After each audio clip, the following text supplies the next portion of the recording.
पूरे Manchester United fan base की निगाहें अभी इस बात पर टिकी हुई हैं कि क्या ग्लेजर्स क्लब छोड़ के जाएंगे या नहीं जाएंगे, और ग्लेजर्स अगर क्लब छोड़ के जाते हैं तो नया ओनर कौन आएगा, और अगर जो नया ओनर आएगा तो वो हर एक एरिया में इन्वेस्टमेंट करेगा या नहीं करेगा। और सबसे बड़ा चिंता का जो सबक बना हुआ है अभी यूनाइटेड फैन बेस के लिए कि उनके पास गोल स्कोरर नहीं है, तो अगला नंबर 9 हमारी टीम में कौन आने वाला है। अब रडार पर दो प्लेयर्स मेनली रखे गए हैं, Harry Kane and Victor Osimhen. आपको पता है कि स्पर्स का इस सीज़न भी कुछ नहीं होने वाला है, स्पर्स सारे कंपटीशन से बाहर हो गई है, एंड एक साल फिर हैरी केन बिना किसी ट्रॉफी के अपना सीज़न एंड करेंगे। वहीं दूसरी तरफ नेपोली फ्री फ्लोइंग फुटबॉल खेलते हुए सीरी आ के टॉप ऑफ द टेबल बैठी हुई है, और वो यूसीएल के भी क्वार्टर फाइनल्स में अपनी जगह बना चुके हैं, and they are one of the favourites to get into the finals of the competition. अब यहाँ पर सवाल ये है कि क्या यूनाइटेड सिर्फ एक प्लेयर साइन कर कर अपनी जो नंबर 9 की डिफ़िकल्टीज़ हैं उनको सॉल्व कर लेगी? तो मेरे हिसाब से इसका आंसर होगा नहीं। क्यों? क्योंकि आपको पता है कि मार्शल का जैसा सीज़न रहा है, जितना वो इंजर्ड रहे हैं, उसके बाद आप मार्शल पर रिलाई नहीं कर सकते कि वो नेक्स्ट सीज़न आकर हमें हेल्प कर देंगे। एंड वाउट वेगोस, हम सब ने उनका ट्रैक रिकॉर्ड देख लिया है, he is not a goal scorer. हाँ ठीक है, टेन हैग के सिस्टम में वो एक डिफेंसिव वर्क रेट डिमांड करने वाला जो प्लेयर है वो वाउट वेगोस्ट है, लेकिन उसके साथ साथ एक नंबर 9 की मेन रिस्पॉन्सिबिलिटी जो होती है वो होती है गोल स्कोर करना। एंड कल रात में भी नेदरलैंड्स ने 51 शॉट्स लिए इन टोटल, लेकिन वाउट वेगोस्ट का एक भी गोल निकल कर नहीं आया। तो यहाँ पर यूनाइटेड को अब ये सोचना पड़ेगा कि इन दोनों में से या फिर कितने भी प्लेयर्स आप अपने रडार पर रखो, एक सेंटर फॉरवर्ड साइनिंग से काम नहीं चलने वाला है। अब बहुत सारे लोग ये कहेंगे कि यार मार्कस रैशफोर्ड भी तो है, एज नंबर 9 उसने इतने गोल स्कोर करके दिए हैं, लेकिन रैशफोर्ड कहाँ ज़्यादा लीथल है? रैशफोर्ड आपका विंग पर ज़्यादा लीथल है, क्योंकि उसकी वो जो ट्रेट है कट इन करके शॉट लेने की, कट इन करके अपना गेम रन करने की, रैशफोर्ड इसलिए ज़्यादा आपको लीथल दिखता है उस पोजीशन पे। एंड हाँ, अभी क्योंकि रैशफोर्ड को हमने ज़्यादा सेंट्रली खिलाने की कोशिश की है, लेकिन वो जितने भी गोल आपने देखे सारे के सारे आपके इन बिहाइंड रन्स पर निकले हैं, सारे के सारे आपके अर्ली रन्स पर निकले हैं। तो अगर हम अपने प्रीमियर लीग में ही 2-3 टीम्स को देखें और उनके रिक्रूटमेंट को देखें कि उन्होंने फ्यूचर को किस तरीके से प्लान किया है, तो आपको सबसे प्राइम एग्जांपल लेना पड़ेगा मैन सिटी का, जहां पर उन्होंने अर्लिंग हालैंड को साइन किया था, लेकिन उसके साथ साथ उनको पता था कि अर्लिंग हालैंड का इंजरी रिकॉर्ड काफ़ी ज़्यादा ख़राब है, प्लस अर्लिंग हालैंड को हम पूरे सीजन में यूज़ भी नहीं करेंगे क्योंकि हमें एक बैकअप के तौर पर प्लेयर चाहिए होगा, और उन्होंने हीजूस को जाने दिया, तो उन्होंने साथ में अल्वारेस को साइन किया। अगर आप दूसरी तरफ चेल्सी का रिक्रूटमेंट देखो तो उनको पता है यार कि चेल्सी ने क्या किया है। चेल्सी ने सारे यंग प्लेयर्स को साइन किया, चाहे आप नोनी मद्यूके को देखो, मुद्रिक को देखो, आप बाकी सारे प्लेयर्स को देखो अटैकिंग फ्रंट में, उनका जो एक रिक्रूटमेंट पॉलिसी थी उनके हिसाब से उनको फ्यूचर की प्लानिंग करनी थी, और मल्टीपल ऑप्शंस उनके पास जब रहेंगे तो मैनेजर को भी मैनेज करने में आसानी रहेगी अगर किसी भी प्लेयर का फॉर्म में डिप आता है। तो अगर आप लिवरपूल का रिक्रूटमेंट देखो, उन्होंने 22 साल के न्यूनेस पे गैम्बल खेला और उसके बाद उन्होंने कोडी गैक्पो को भी साइन किया, जबकि उनके पास लुइस डियास है, जबकि उनके पास डिएगो जोटा है। तो ये रिक्रूटमेंट जो स्ट्रक्चर होता है ये बड़े क्लब्स इसी तरीके से फॉलो करते हैं, और हम प्रीवियसली जब हम अच्छा कर रहे थे लीग के अंदर और यूरोप में, तब हमारा रिक्रूटमेंट स्ट्रक्चर भी यही था।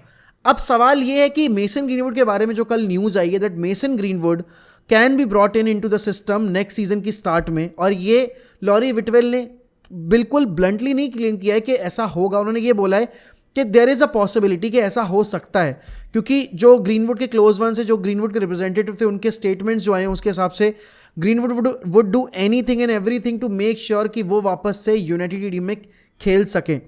लेकिन कल जो मैंने एक पूरा थ्रेड पढ़ा है कि ओले गुनार सोल्शायर ने कैसे इनडिसिप्लिन्ड ग्रीनवुड को भी प्रोटेक्ट किया, और उसकी बार बार रिपीटेटिव सेम मिस्टेक्स के बाद भी ग्रीनवुड को time and time again protective cover देने के बाद टीम में जगह दी गई। तो देखो, इतना इनडिसिप्लिन प्लेयर मैं अपनी टीम में नहीं चाहूँगा। और बात यहाँ ये नहीं है कि उसने रोनाल्डो के बारे में क्या बोला, उसने ये बोला, हर इंडिविजुअल की अपनी एक ओपिनियन होती है, तो उस पर मैं नहीं अपना वो करूँगा। लेकिन हाँ, जो भी उसके ऊपर एलिगेशंस लगाए गए हैं regarding the work ethic, regarding punctuality, regarding कि वो कितना कॉकी है, और आपने जब रोनाल्डो का वो पीएस मॉर्गन वाला इंटरव्यू सुना था तो उसने बोला था कि आज के टाइम में बहुत सारे प्लेयर्स ऐसे हैं जो कि इस अपॉर्चुनिटी की इंपॉर्टेंस नहीं समझते हैं, they take it too casually, and Greenwood is one of those players. अब यहाँ पर बाकी कौन ऑप्शन हो सकते हैं जो कि यंग भी हों और अंडर स्टडी रह सके? अगर आप हैरी केन को लेकर आओगे या फिर आप अगर विक्टर ओसिमेन को लेकर आओगे तो वो उनके अंडर रहकर सीख सके और इवॉल्व कर सके, एंड यूनाइटेड को लॉन्ग टर्म में अपना जो इनपुट है वो दे पाएँ। तो दो नाम जो रखे गए हैं वो हैं इवान फर्ग्यूसन और आपके रैस्मुस हॉयलैंड। अब हॉयलैंड ऑस्ट्रियन लीग में खेल रहे थे, उसके बाद वो इस साल एटलांटा गए, उनको साउथहैम्पटन लेकर आना चाहती थी, लेकिन एटलांटा चूज़ कर उन्होंने अपने करियर को एक थोड़ा सा अलग डायरेक्शन दिया। क्योंकि देखो एटलांटा की जो फुटबॉल है, गैस्परिनी की जो फुटबॉल है, वो बहुत हाई इंटेंसिव, जो हैवी मेटल फुटबॉल जो क्लॉप खिलाता है, मोर और less similar to that kind of football है। और एक आइडेंटिकली जो आप इटालियन फुटबॉल की बात करते हो ना, वैसी फुटबॉल नहीं खिलाते हैं, जो अभी स्पेलेटी भी नहीं खिला रहे हैं। यहाँ पर अगर आप देखोगे कि अगर आप इवान फर्गुसन की बात करो तो डिजर्बी वंस अगेन भाई is a very attacking mindset वाला मैनेजर, और उसको गोल स्कोरर्स निकालने आते हैं। आप मैकेलिस्टर की परफॉर्मेंस देखो, आप मिटोमा की परफॉर्मेंस देखो, आप इवान फर्गुसन की परफॉर्मेंस देखो, इस सीज़न में तो आपको समझ में आएगा कितना इंपॉर्टेंट रहा है ये सीज़न, डिजर्बी ने जिस तरीके से मैनेज की है इन यंगस्टर्स की फौज को। अब अगर मैं दोनों प्लेयर्स को कंपेयर करूं तो कौन हमारी टीम के लिए ज़्यादा बेटर रहेगा? इवान फर्गुसन की एज अभी 18 साल है एंड रॉसमस हॉयलैंड इज़ 20, एंड दोनों ही प्लेयर्स जो है वो बहुत वोकल आकर बता चुके हैं about their feelings towards Manchester United. उन दोनों के अकॉर्डिंग जो उनके स्टेटमेंट्स आए हैं, they both are Manchester United fans and they both want to play at some point in their career for Manchester United. अब यहाँ पर देखो, यूनाइटेड इस वक्त पर एक ऐसा प्लेयर ढूंढ रही है जो कि थोड़ा सा फिजिकल हो बॉक्स के अंदर, एंड जो शार्पनेस दिखाए बॉक्स के अंदर, एंड जो आपको एक गोल स्कोरिंग थ्रेट प्रोवाइड करके दे। अब चिचरितो के बाद हमें कोई फॉक्स इन द बॉक्स वाला प्लेयर मिला नहीं है जो कि लॉन्गर टर्म पर हमारे लिए खेल गया हो। Cavani was that one player, but Cavani का इंजरी रिकॉर्ड बहुत ज़्यादा खराब था, इसलिए कवानी हमें उतना इनपुट नहीं दे पाए। लेकिन अदर देन दैट हमारे पास ऐसा कोई सब्स्टिट्यूट नहीं है जो कि बेंच से आकर गेम चेंज कर दे अपने दम पर। तो यहाँ पर इवान फर्गुसन की अगर आप स्टैट्स देखो लीग के अंदर, तो भाई उन्होंने ऑलरेडी 3 गोल स्कोर कर दिए, 2 असिस्ट प्रोवाइड कर दिए।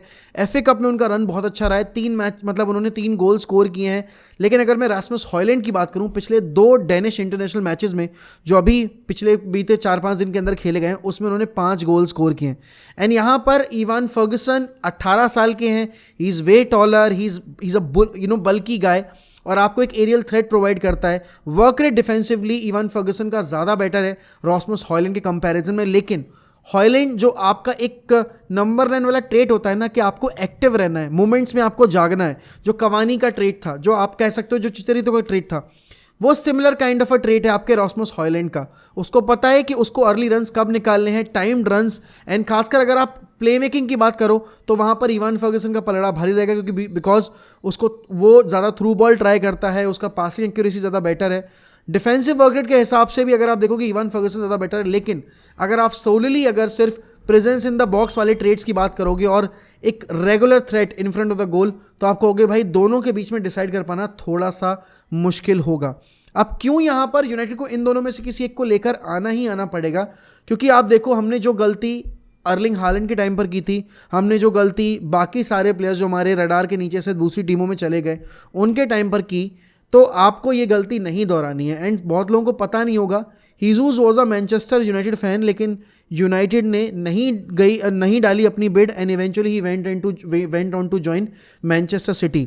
यहाँ पर अगर आप बात करो गैब्रियल मार्टिनेली की, तो आर्सेनल में ट्रायल देने से पहले गैब्रियल मार्टिनेली ने यूनाइटेड में ट्रायल दिया था, एंड यूनाइटेड ने उनके 3 ट्रायल को रिजेक्ट कर दिया था, and eventually he went on to join Arsenal. तो यहाँ पर यूनाइटेड रिपीटेडली ये गलतियाँ करती आई है और उनको अब इन गलतियों से सीखना पड़ेगा। एंड मेरे हिसाब से यूनाइटेड को ना सिर्फ एक सेंटर फॉरवर्ड बल्कि 2 सेंटर फॉरवर्ड के लिए ट्राई करना चाहिए, जो कि उनकी टीम को एक स्टेबिलिटी दें। एंड यहाँ पर समझने वाली बात ये भी है कि टेन हैग के सिस्टम में एक फ्लेक्सिबल नंबर 9 वाला प्लेयर चाहिए, जो कि ना सिर्फ गोल स्कोर करे बल्कि डिफेंसिव वर्क रेट के साथ साथ प्ले मेकिंग भी दे। अब यहाँ पर इवान फर्गुसन और रॉसमस हॉयलैंड में से अगर प्ले मेकिंग की बात की जाए, तो इवान फर्गुसन का with the ball work rate, passing accuracy, and अगर प्ले मेकिंग की बात करो आप, तो वो बेटर है। और लेकिन रॉसमस हॉयलैंड की एक चीज़ जो ज़्यादा आपको बेनिफिट दे सकती है, वो है उसका ड्रॉप इन करके अपने साथी प्लेयर्स को स्पेस देने का जो ट्रेट है वो। अब यहाँ पर हम सबको पता है कवानी का एक ट्रेट जो सबसे बेहतरीन था, क्योंकि रीसेंट टाइम्स में कवानी से बेहतर हमने पोचर नहीं देखा, जो आप कहते हो ना फॉक्स इन द बॉक्स वाला ट्रेट, वो नहीं देखा है। तो उस केस में रॉसमस हॉयलैंड बिल्कुल परफेक्टली फिट होंगे। लेकिन अगर आप एक बुलिश नंबर 9 के लिए ट्राई करना चाह रहे हो, जो कि थोड़ा सा सामने वाली टीम को थोड़ा सा टेरराइज करे, तो उसके साथ तो फिर आपको इवान फर्गुसन को साइन करना पड़ेगा। लेकिन यहाँ पर आपको क्या लगता है कि अगर हैरी केन आता है, क्योंकि देखो ये भी डिसाइड करना पड़ेगा हमें कि अगर हैरी केन आएगा तो फिर हमें रॉसमस हॉयलैंड जैसा प्लेयर चाहिए, लेकिन अगर विक्टर ओसिमेन आएगा तो फिर हमें इवान फर्गुसन जैसा प्लेयर चाहिए। तो यहाँ पर समझना आपको है और बोर्ड को समझना है कि भाई हमारी टीम के लिए कौन सा ज़्यादा बेटर ऑप्शन रहेगा as second choice and also as a primary choice. आप लोग वो बताइए मुझे कमेंट सेक्शन में। एंड अगर वीडियो पसंद आई हो तो kindly like this video and subscribe to 1MUFC।